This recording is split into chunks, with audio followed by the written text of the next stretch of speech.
you have to say that that is much more enjoyable than losing games in the last moments, isn't it? A 5-1 win for Liverpool tonight over Eintracht Frankfurt, and it ends their 4-game losing streak in style with a big win in the Champions League, and a big, much-needed win, because it felt like coming into this that Liverpool, they simply needed a result. They had to arrest that losing streak that we were on. But what you actually got, which was even better than that, was not just a result, and a big result, a 5-1 win, but also a performance that makes you think that better days are ahead and that Liverpool are going to come out of this poor run they're on and get themselves, hopefully, on a good run and a good consistent run of form. And this was a really good performance, by the way. There's no question about that. It's not just the scoreline. They didn't just get lucky in the finish. And you look at the underlying numbers here and the support that Liverpool were absolutely dominant across the 90 minutes. 18 shots to Eintracht Frankfurt's 4, 3.26 expected goals to Eintracht Frankfurt's 0.23,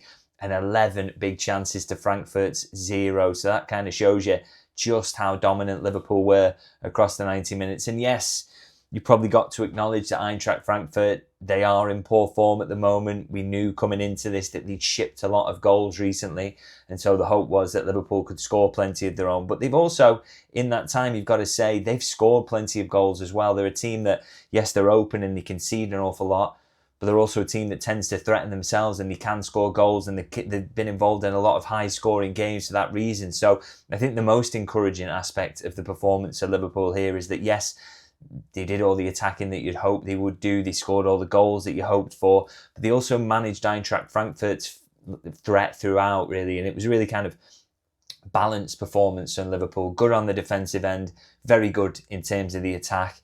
And so kind of perfect, really, and exactly what Arne Slot would have wanted from tonight, because he got goals for players you would want to score. He got assists for players who needed it. He got confidence all the way throughout the team, and a really, really important result for them, really. So I think it's one where Liverpool will travel back to England now, feeling a bit better about themselves, which was very, very important. And you could see, actually, when Liverpool get to 3-1, and that happens quite suddenly, they go from 1-0 to 3-1, those goals come really thick and fast. You could see immediately the confidence they started to play with after that, and the kind of zip in the passing, the little flicks, the creativity, the growth in kind of the understanding between the players. So that shows you the effect that confidence can have. Now, of course, the hope is that Liverpool can use that. They can take that forward into the games coming up, particularly Brentford this weekend, which is the first one up, and use that and get themselves back on a good run of results, but also a good run of performances, because the two go hand in hand, really. And so Liverpool will want a repeat of what they did tonight in the games going forward. And if they keep that up, they keep creating, they keep not giving too much up,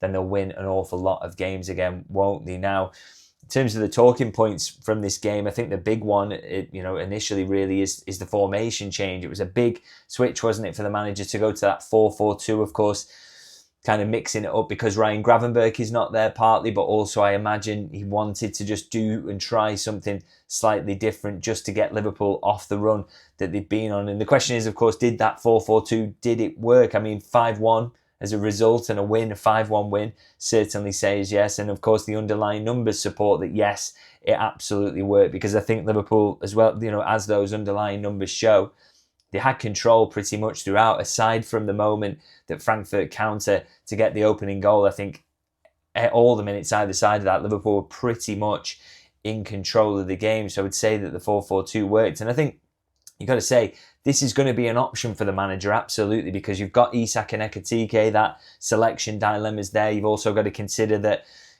Mohamed Salah is going to go to AFCON at some point this season as well. So a 4-4-2 kind of appeals because it solves a few of your issues in terms of that. But in terms of whether it's going to be the solution to all Liverpool's problems in the short term, that's kind of the interesting question. And I would say, the need to play 4-4-2 is not necessarily there. I mean, I'd say that Alexander Isak's form doesn't necessarily demand that he starts every game, does it? And so, you're not absolutely desperate to get those two strikers in alongside each other. And I also say playing Florian Wirtz on the right-hand side, albeit I thought he was very good today, and I'll talk about him a little bit more later, but, it's not a natural position for him, and it's certainly not the position you imagined you were going to put him in when you pay 100 million for him this summer. Obviously, it could be more if you pay all those add-ons. So it creates a couple of issues as well. So it doesn't seem to me at the perfect formation. And it's not necessarily something I see them going for when they go to Brentford at the weekend. But it's another string to the bow, isn't it? It's another tactical option, as I say, when Salah goes away, maybe, Manchester City away, that 4-4-2 worked really well last season. There'll be the odd game where it can work, and Liverpool have got the options to make it work, and it certainly worked for them tonight. So it's at least something that they can take forward as something they can use. And I think it was brave for the manager to change it in the way he did, given Liverpool's form recently. And you did see, first 5 minutes or so, everybody looked a bit uncomfortable and you're worrying, this hasn't made things any better. But of course, by the end of the 90 minutes, you felt it made things a lot better. So, like I say, not sure we're going to see that in the short term consistently as a shape that Liverpool go to. But it's a useful option for them to have, certainly with the challenges that are coming up. And I think one of the big reasons why it worked, and one of my talking points here, is the midfield duo of Dominik Szoboszlai and Curtis Jones. I thought they were phenomenal tonight as a pairing, individually. Everything about their performance was absolutely fantastic. I mean, I'll read you some numbers here. Szoboszlai gets a goal. Great finish, by the way. Gets an assist as well. 2 out of 2 ground duels won, 7 recoveries, 4 chances created, 2 shots, and 105 out of 110 passes completed. So 95% of his passes. So rarely gave it away. Great creatively. Did his defensive work as well. And he was all over the pitch as he usually is. Really fantastic performance from him. And Curtis Jones alongside him now. I've been banging the drum about getting Curtis in the team. I picked him in my predicted 11 for this one because I just think he'll make this team better. And I think he absolutely did that tonight. 4 out of 7 ground duels won, 2 tackles, 122 out of 127 passes completed. So a 96% pass completion. He also, and I think this is a key thing for the two of them, progression's been an issue. I've been banging on about this, getting the ball from back to front for Liverpool. Well, just the 18 passes into the final third from Jones and the 17 from Szoboszlai tonight. So they were doing everything that you wanted your central midfield to do. They offered progression, they offered work rate, they offered quality in the final third. I just thought they were fantastic. Now, of course, the question is, if he isn't going to persist with this 4-4-2 formation, what do you do in terms of your midfield selection? Well, for me, these two have absolutely cemented they have to be in there. I mean, it was a no-brainer with Szoboszlai already, wasn't it? We knew he's been so good this season, he has to consistently play. But I think, personally, that Curtis Jones is putting himself in that grouping, really, because I just think he's been brilliant every time he's been on the pitch so far this season. And I think you look at Alexis Mac Allister's form at the moment, Jones is just playing far, far better than him. And I know Mac Allister was so good last season, and I know he will get back to his best form. But I just think at the moment, you've just got to keep him out the way. Jones will be in there winning battles. He'll be, keeping the ball like he always does. But also, one of the criticisms he faces Jones as well is, not progressing the ball enough or not being incisive with his passing. I defy anyone who watched that game tonight to tell me that Jones wasn't forward thinking in his passing. Some brilliant passes through the lines, and that was for both of them as well. So they looked a really nice mix together. And I think if the manager, as I would expect at Brentford, goes back to a midfield 3, for me, it's got to be Gravenberch, Szoboszlai and Jones in there if Gravenberch is fit, because I think that gives you a really nice balance. And I just don't think you can justify on current form taking Jones out of there to put Mac Allister back in. So for me, really, really good performance from that midfield 2. And I think it just provided the basis for everything that was good about Liverpool today. So fantastic performances from those two. Now, in terms of the man of the match who was picking out, I think Szoboszlai's got to be up there. As I say, all those reasons, a goal and an assist. I think he was phenomenal tonight. But a guy who I think was quite close to him in terms of the level of performance, aside from Jones, by the way, is Hugo Ekitike. Now, a brilliant goal that he scores there in a key moment. Obviously, Liverpool losing the game. He's on his bike. He gets in behind, shows great pace, great composure.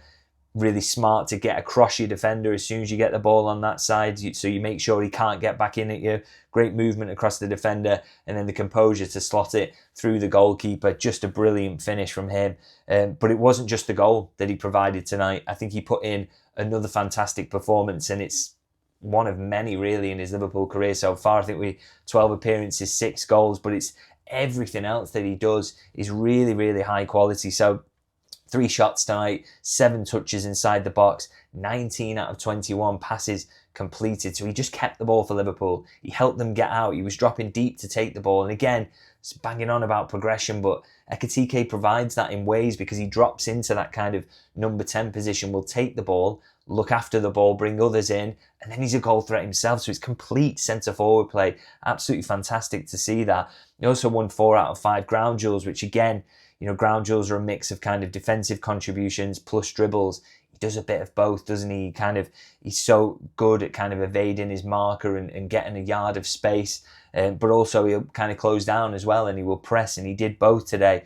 So I thought he was just really, really good, and just class in everything that he does, really. And it's interesting that the contrast is there with Isak, who is not quite there at the moment. The manager said after the game as well that he's got a small groin injury that you hope is not serious, but we'll see how it goes on with that. But I think even if Isak is fit for the weekend or any of the games that are coming up, and you go back to a one-striker system, which the manager may well do, I don't see at the moment how you can put Isak in over Ekitike. I don't doubt for a second that Isak's going to score goals for Liverpool. When he gets to full fitness, he's going to be there and do really well for Liverpool. I don't question that. But I think at the moment, in the short term, you've got to start thinking about getting results over just playing the guy who's going to be the best in the long term. I think you've got to give Ekitike what he deserves, really. He's demanding starts at the moment, and I think this was another performance from him that said that if you do go back to one striker, I've got to be that one striker. So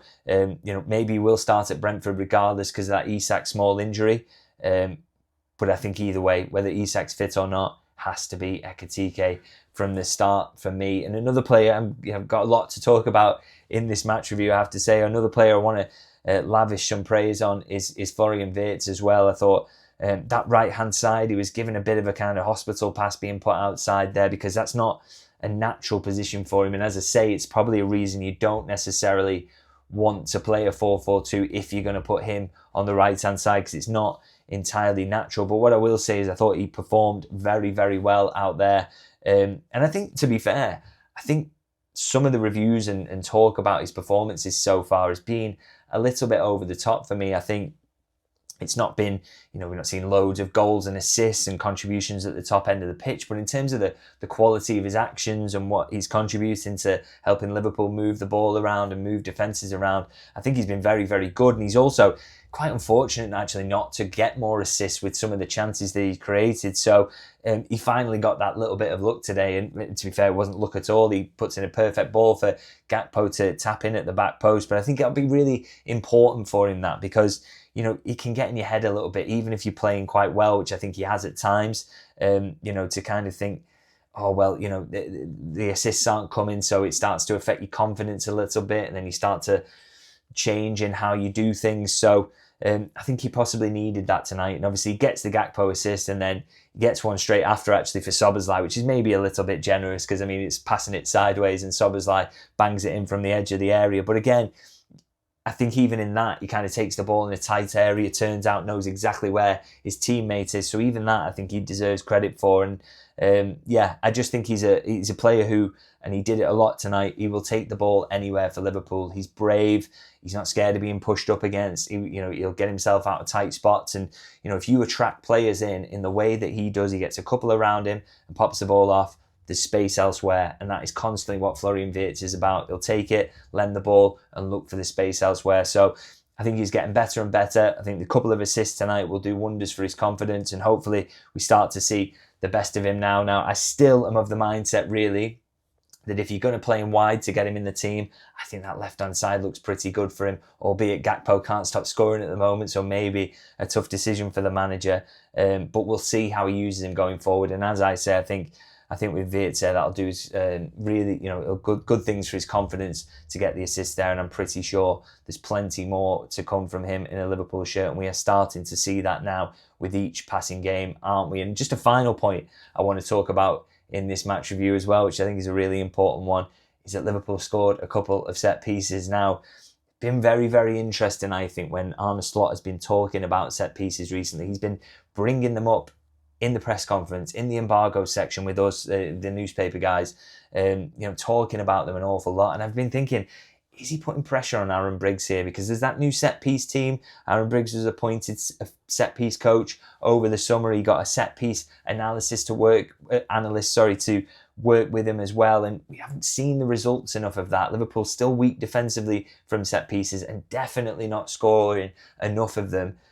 And yet they get not just one tonight, but 2 back-to-back, and in a crucial moment in the game. So if Slot has been putting pressure on Aaron Briggs, then he will have been absolutely relieved to see Liverpool score them. And I think the important thing is to say, they come when the game is at 1-1, so it's still tight. Frankfurt still maybe think that they're in it, maybe think, okay, we've conceded 1, but let's just keep going, we'll get our own goals. And, a moment where they think they can be, they still think they're in the game, and within the blink of an eye, Liverpool score from 2 corners back-to-back, and the result goes from 1-1 to 3-1. And from that moment, it's not even in doubt for a second that Liverpool are going to win the game. So it just shows you that just nicking a few goals from set piece is important. Now, you don't have to be Arsenal. You don't have to build pretty much your entire attacking game around it. And I sympathise with Slot in that he says that if Liverpool were to do that, it would limit the potential of what they could be.